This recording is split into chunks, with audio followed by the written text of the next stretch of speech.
Constitution? Michelle will not allow that. Buenas tardes. Feliz Cinco de Mayo. Bienvenidos a la Casa Blanca. This is one of our best fiestas of the year. And I want to thank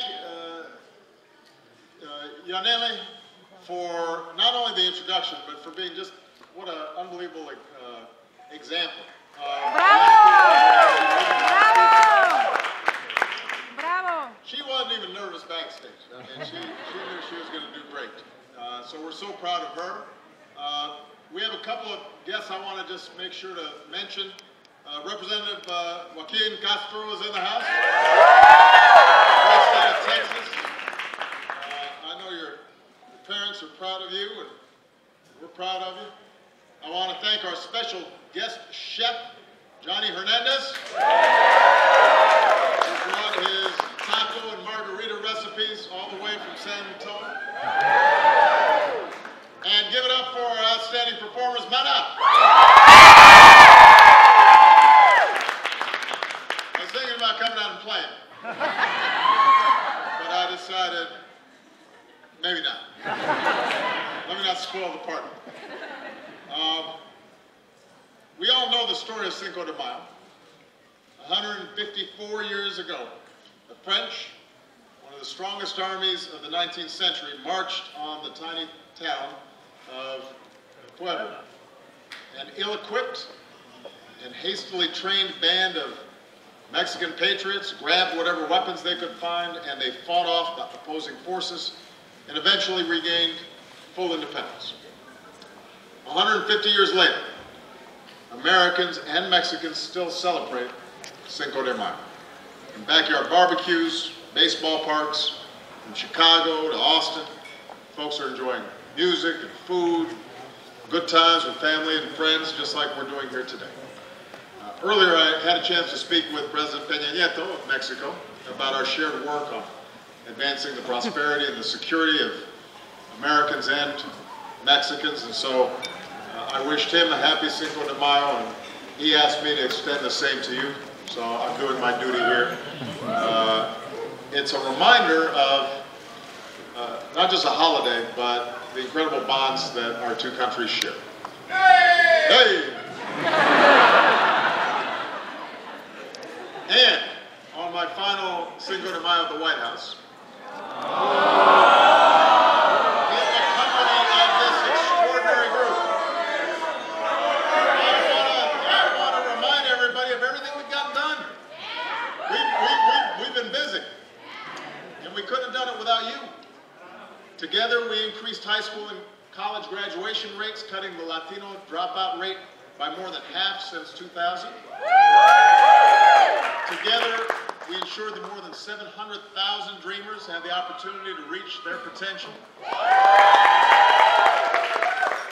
Together, we continue to fight to fix our broken immigration system. The fact that we weren't able to get it through Congress has been one of the most frustrating aspects of my presidency, but our ability to take actions within my legal authority to make our immigration system fair and smarter and more just, I continue to believe are going to help pave the way for us to finally get the law passed through the next Congress. And I got to tell you, I'm going to keep on working on this, not just as president, but as a citizen, once I'm leaving here, because I think it's one of the most important things we can do.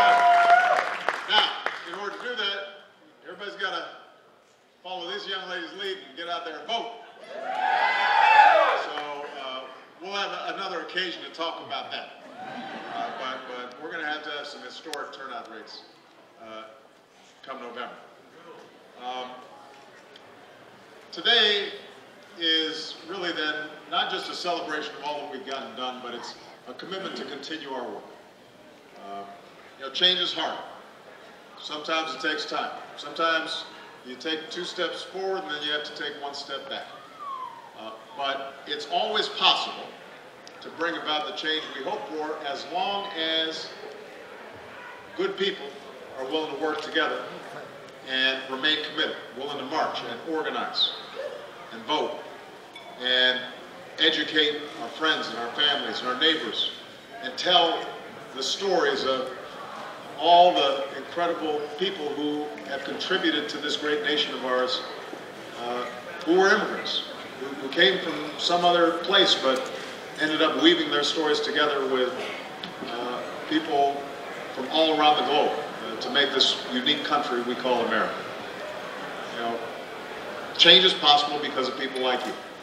It's because of people like Efrain Escobedo. I want to tell his story because Efrain was born in Los Angeles to two immigrants from Mexico. As an oldest child, Efrain took on the role as his parents' advocate, translating for them in school and at the doctor's office. And when he turned 18, eager to exercise his new right to vote, he realized that his parents couldn't vote. He said, I had these two parents who raised me to love this country and worked so hard to be there, and yet in a very important way, they weren't part of this democracy. The more Efrain learned about the power of his vote, the more he threw himself into the work of turning whole neighborhoods of people like him into active and engaged citizens. And through the organization where he works, the California Community Foundation, he's worked tirelessly to encourage people to apply for citizenship and become involved in their communities and to vote and to consider running for office themselves. In 2007, with other Latino leaders, he helped lead a campaign to encourage people to become U.S. citizens. And he joined the citizenship campaign I launched last September. And since Efrain's campaign was launched, millions of people have become U.S. citizens and active participants in our democracy. And that just shows you the difference that one person can make. If we use our democracy, he says, it does work and every vote really does count. Throughout this room, all across this land, we're blessed with people like Efrain. And that's what makes strong communities. That's what makes for a strong country. People working to push this country forward, even just a little bit.